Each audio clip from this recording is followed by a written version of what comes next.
നല്ല മസാലയോട് കൂടിയിട്ടുള്ള മൊഞ്ചുള്ള ചെമ്മീൻ മസാല ഉണ്ടാക്കാൻ ചെമ്മീൻ നല്ലോണം കഴുകി വൃത്തിയാക്കിയത് 1/2 കിലോ, പിന്നെ ഒരു 3-4 ഉള്ളി ചെറുതായി മുറിച്ചത്, ഒരു തക്കാളി, കുറച്ച് ഇഞ്ചി വെളുത്തുള്ളി പേസ്റ്റ്, കറിവേപ്പില.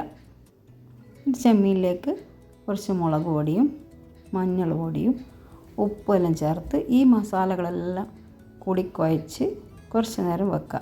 എന്നിട്ട് ചൂടായ വെളിച്ചെണ്ണയിലേക്ക് ഇത് ഇടാം.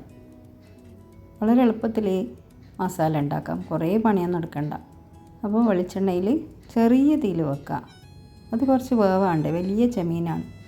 അപ്പം കുറച്ച് നേരം വെക്കുക. അതിലുള്ളൊരു വെള്ളം വറ്റി വരും. വറ്റി വന്നാൽ പിന്നെ അതിൽ നെയ്യ് മാത്രമായിട്ട് വരും, വെളിച്ചെണ്ണ. എന്നിട്ട് അതിൽ നിന്നിങ്ങനെ കുറുക്കി എടുത്ത് വേവിച്ച് കൊണ്ടുവരിക. നല്ല മണവും നല്ല ടേസ്റ്റായിരിക്കും. എന്നിട്ട് മല്ലിച്ചപ്പിടാം. മല്ലിച്ചപ്പ് ഇട്ടിട്ടും ഇങ്ങനെ ഇളക്കിയാൽ മതി. നമുക്ക് ബാക്കിയുള്ള പണിയൊക്കെ ആ സമയം കൊണ്ട് തീർക്കുകയും ചെയ്യാം. ഇടയ്ക്കിടയ്ക്ക് വന്ന് നോക്കിയിട്ടൊന്ന് ഇളക്കിയാൽ മതി.